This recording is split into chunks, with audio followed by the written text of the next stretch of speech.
Assalamualaikum warahmatullahi wabarakatuh. Bismillah, alhamdulillah, wassalatu wassalamu ala rasulillah Sayyidina wa maulana Muhammad ibn Abdillah wa ala alihi wa sahbihi wa mawalah. La hawla wa la quwata illa billah, amma ba'du. Puji syukur kehadirat Allah subhanahu wa ta'ala. Salawat dan salam teruntuk Rasulullah Muhammad sallallahu alaihi wasallam, juga teruntuk keluarga beliau, para sahabat beliau, para tabi'in, tabi'ut tabi'in, dan semoga kita sekalian yang berusaha taat akan syariat dan menghidupkan sunnah-sunnahnya, semoga kelak mendapatkan syafaatul uzma dari beliau di yaumil akhir nanti. Amin ya rabbal alamin. Apa kabar adik-adik sekalian, adik-adik mahasiswa? Semoga pada kesempatan ini dan kesempatan selanjutnya kita semua dalam keadaan sehat walafiat, sehat lahir dan batin. Mengawali pertemuan ini, mari kita awali dengan membaca suratul Fatihah.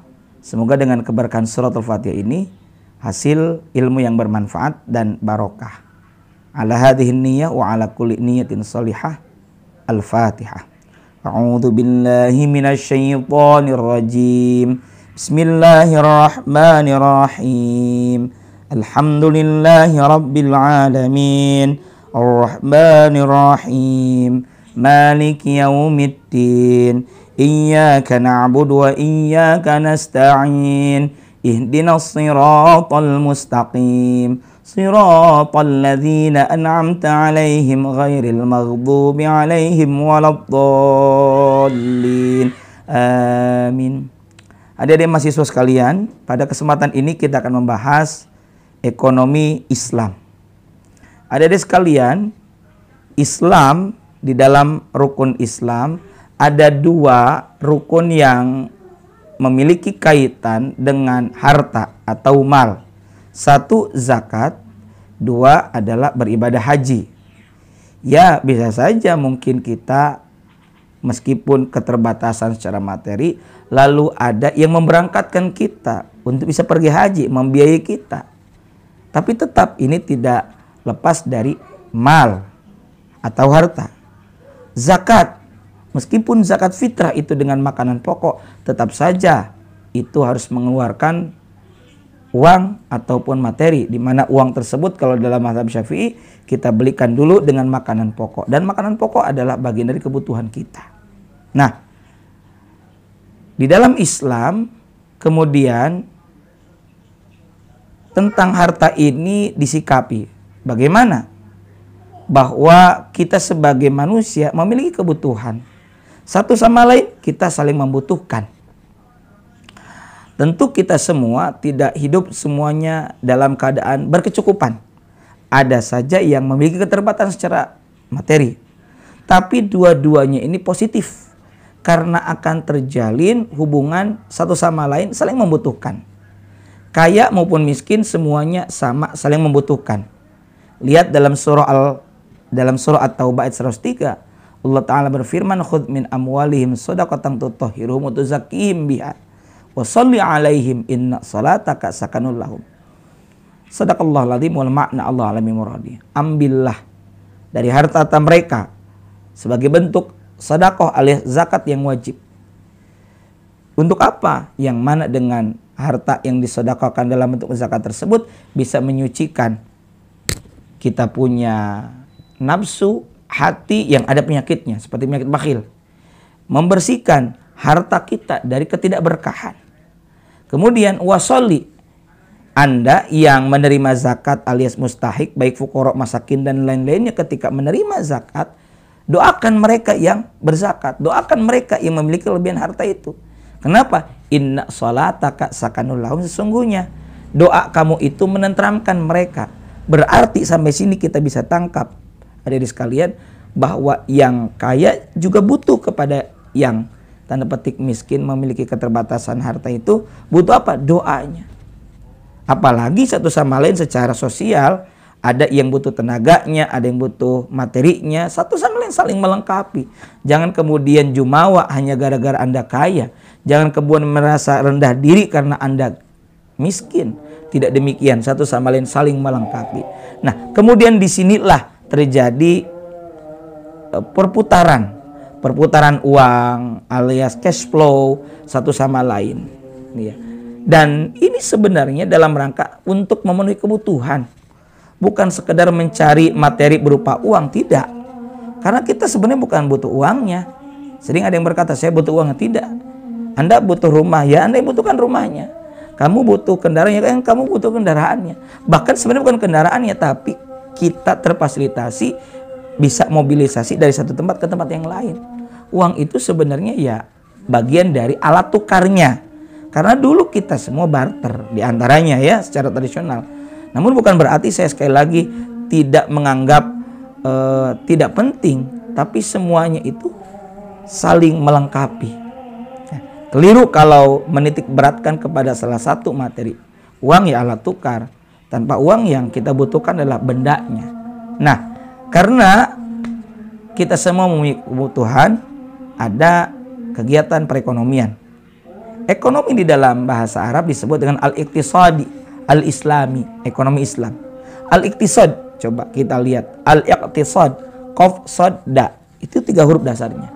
Qasada, bermaksud. Berarti satu sama lain kita memiliki maksud, tujuan, memiliki kebutuhan. Dan di sini kita kemudian terjalin hubungan, muamalah, interaksi sosial.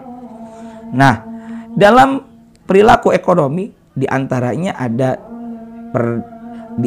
ada perdagangan jasa, ada perdagangan barang dan sejenisnya. Silahkan. Nabi Muhammad SAW saja memberikan teladan kepada kita. Nabi ketika usia 12 tahun sudah tanda petik internship, kalau istilahnya Pak Dr.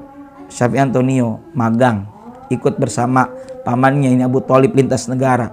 Jangan kira kemudian disuruh pulang lagi oleh seorang pendeta Buhairo, sekali datang langsung pulang cuma sehari.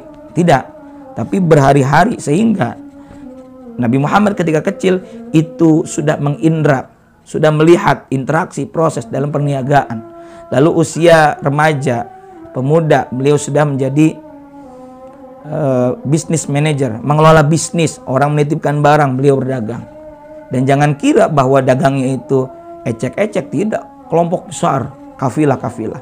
Usia 20-an beliau sudah menjadi investment manager, modal yang dititipkan. Makanya beliau itu terpercaya, al-amin orangnya.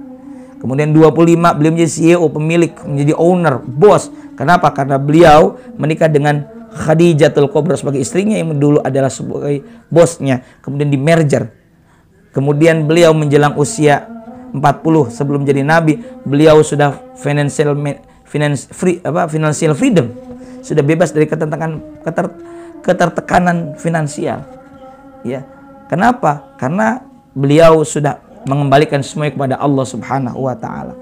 Dan kalau kita lihat dihitung-hitung antara beliau berdakwah sekitar 23 tahun, karena beliau diangkat jadi nabi usia 40, wafat sekitar 63, berarti 23 tahun. Sedangkan kalau kita hitung dari 12 sampai dengan sekitar 40, itu lebih dari 23 tahun beliau berdagang. Dan beliau memberikan teladan, memberikan contoh kepada kita bagaimana berniaga. Lantas bagaimana berekonomi? Saya ingin memberikan batasan-batasannya saja. Sebab adik-adik sekalian, apa yang telah disajikan oleh saya dalam PowerPoint di e-learning itu sudah dianggap cukup. Saya melengkapi prinsip-prinsip ekonomi Islam, bahwa pertama kekuasaan tertinggi adalah milik Allah. Manusia adalah khalifah sebagai pemimpin wakil Allah di muka bumi untuk mengelola itu semua titipan dari Allah, bukan pemilik sebenarnya kita ini. Lalu semua yang didapat dan dimiliki manusia adalah atas izin dari Allah Subhanahu wa taala. Maka jangan jumawa, jangan takabur. Kekayaan yang tidak boleh ditumpuk dan ditimbun secara terus-menerus, nggak boleh. Harus berputar. Kita kaya, jangan sendirian kaya. Ajak orang lain untuk memiliki kelebihan juga, untuk sejahtera. Bukan kaya sebenarnya, cukup dan sejahtera. Lalu eksploitasi ekonomi dalam segala bentuknya harus dihapuskan. Jangan sampai dieksploitasi. Berbagai sumber daya dipandang sebagai pemberian, anugerah, titipan dari Allah Subhanahu wa taala. Dan jangan lupa ketika kita kaya harus berzakat. Yang paling penting lagi, tidak boleh kita menipu, tidak boleh gharar, tidak boleh mengandung riba. Saya ingin memberikan contoh bahwa dalam Islam itu ada fasilitas namanya, diantaranya itu murabahah, yakni mengambil untung, mudharabah, ya, bagi hasil. Kalau mudharabah itu misalnya A dan B, A punya harta, B tidak punya harta, tidak punya modal, tapi dia punya tenaga dan pikiran, lalu bekerja sama. Kemudian yang satu modalin 10 juta, setelah untungnya dibagi dua, misalnya 50-50, itu bagi untung. Maaf, itu bagi hasil dari keuntungan itu. Kemudian ada lagi murabahah.